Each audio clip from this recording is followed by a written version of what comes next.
जुमे की नमाज के बाद आज एक बार फिर जगह जगह प्रदर्शन हुआ। दिल्ली, सहारनपुर, प्रयागराज, कोलकाता, लखनऊ, हैदराबाद समेत कई शहरों के मस्जिदों में बैनर पोस्टर्स लेकर प्रदर्शन किया गया। दिल्ली की शाही जामा मस्जिद में जुमे की नमाज के बाद नारेबाजी भी हुई। विवादित बयान के बाद कई जगहों पर बवाल हुआ।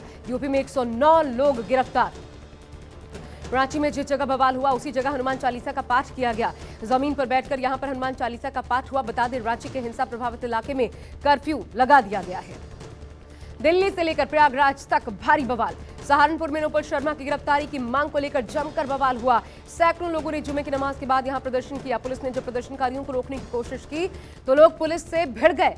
यूपी में 109 लोग गिरफ्तार। यूपी के प्रयागराज में जुमे की नमाज के बाद उग्र प्रदर्शन कर रहे लोगों को पीएसी के जवानों ने खदेड़ा। जवानों ने लाठीचार्ज करके लोगों को तितर-बितर किया। अटाला इलाके में प्रदर्शनकारी नारेबाजी के बाद पत्थरबाजी कर रहे थे। संवेदनशील इलाका होने की वजह से पहले से तैनात जवान पूरी तरह से स्थिति में काबू पा पाए। मौके पर बड़े पुलिस अधिकारी मौजूद रहे। कोलकाता में भी नुपुर शर्मा की गिरफ्तारी की मांग को लेकर प्रदर्शन हुआ। हावड़ा के उलबेरिया में राष्ट्रीय राजमार्ग पर प्रदर्शनकारियों ने जाम लगा दिया और टायर जलाते हुए प्रदर्शन किया। पुलिस ने प्रदर्शनकारियों को हटाने के लिए टीयर गैस का इस्तेमाल किया।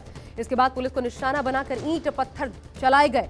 इधर कोलकाता के पार्क सर्कस में भी विरोध में रैली निकाली गई। लखनऊ की टीले वाली मस्जिद में भी नमाज के बाद जबरदस्त बवाल हुआ। नमाजियों ने नुपुर शर्मा की गिरफ्तारी की मांग करते हुए नारेबाजी की। कई जगहों पर पत्थरबाजी की खबर है। पुलिस के आला अधिकारियों ने टीले वाली मस्जिद में प्रदर्शन कर रहे लोगों को समझा बुझाकर शांत किया। नवी मुंबई और रांची में भी भारी बवाल। शहर की सड़कों पर उतरी मुस्लिम महिलाएं रांची में पथराव के साथ जमकर आगजनी।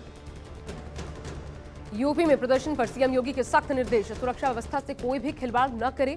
योगी सभी जगहों की मॉनिटरिंग के आदेश भी मुख्यमंत्री ने दिए। सहारनपुर में 21 प्रदर्शनकारी गिरफ्तार। कोलकाता के पार्क सर्कस में बांग्लादेश हाई कमीशन के पास अंधाधुंध गोलियां चली। फायरिंग के बाद अफरा तफरी मच गई। बताया जा रहा है कि पुलिसकर्मी ने महिला की हत्या के बाद खुदकुशी कर ली। फायरिंग की घटना में एक बाइक चालक भी गोली लगने से घायल हो गया। हरियाणा राज्यसभा चुनाव में पेच फंस गया है। राज्यसभा चुनाव की काउंटिंग रोक दी गई है। बीजेपी नेता चुनाव आयोग जा पहुंचे हैं।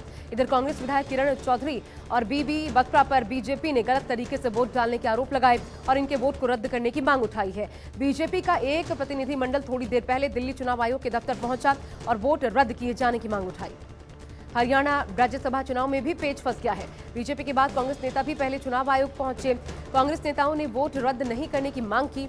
किरण चौधरी और बीबी बत्रा को वोट का ये मामला है उनके, और बीजेपी ने दोनों का वोट रद्द करने की मांग की है। इसी के खिलाफ कांग्रेस भी जा पहुंची है।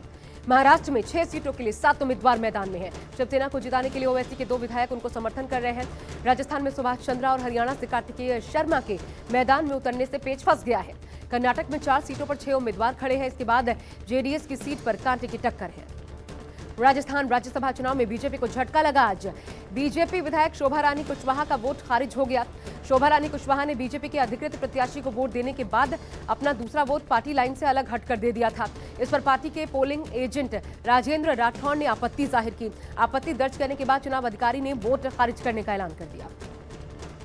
आदमपुर से कांग्रेस विधायक कुलदीप बिश्नोई को लेकर दावा किया गया है कि उन्होंने क्रॉस वोटिंग की है। वोट डालने के बाद कुलदीप बिश्नोई ने कहा, अंतरात्मा की आवाज सुनकर वोट डाला। राज्यसभा चुनाव में कर्नाटक में भी क्रॉस वोटिंग की खबर है। जेडीएस विधायक ने कांग्रेस के पक्ष में वोट डाला और इसे कबूल भी किया। जेडीएस विधायक के श्रीनिवास गौड़ा ने कहा, उन्होंने इसलिए वोट दिया क्योंकि उन्हें कांग्रेस पसंद है। क्रॉस वोटिंग के बाद जेडीएस नेता और पूर्व मुख्यमंत्री कुमारस्वामी ने कांग्रेस पर निशाना साधा। राज्यसभा में कांग्रेस की 3 सीटों पर जीत के लिए आश्वस्त हैं सचिन पायलट ने कहा, हमारे 3 विधायक राज्यसभा में चुनकर जाएंगे और सभा में हमारी पार्टी की आवाज बनेंगे। सभी विधायक और निर्दलीय भी हमारे साथ है। दिक्कत की कोई आशंका नहीं है। सारे विधायक एकजुट और मजबूत हैं।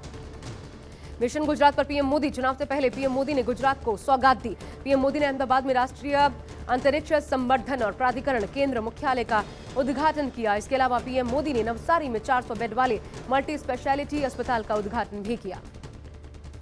सिद्धू मूसेवाला हत्याकांड का मास्टरमाइंड लॉरेंस बिश्नोई को कड़ी सुरक्षा व्यवस्था के बीच आज कोर्ट में पेश किया गया। कोर्ट ने लॉरेंस बिश्नोई को 4 दिनों के पुलिस रिमांड में भेजा। 5 दिन की पुलिस हिरासत खत्म होने के बाद लॉरेंस को आज कोर्ट लाया गया था। स्पेशल सेल ने कोर्ट से लॉरेंस की रिमांड मांगी थी। इस वक्त लॉरेंस को कोर्ट लाया गया। कोर्ट को उस वक्त पूरी तरह से छावनी में तब्दील कर दिया गया था।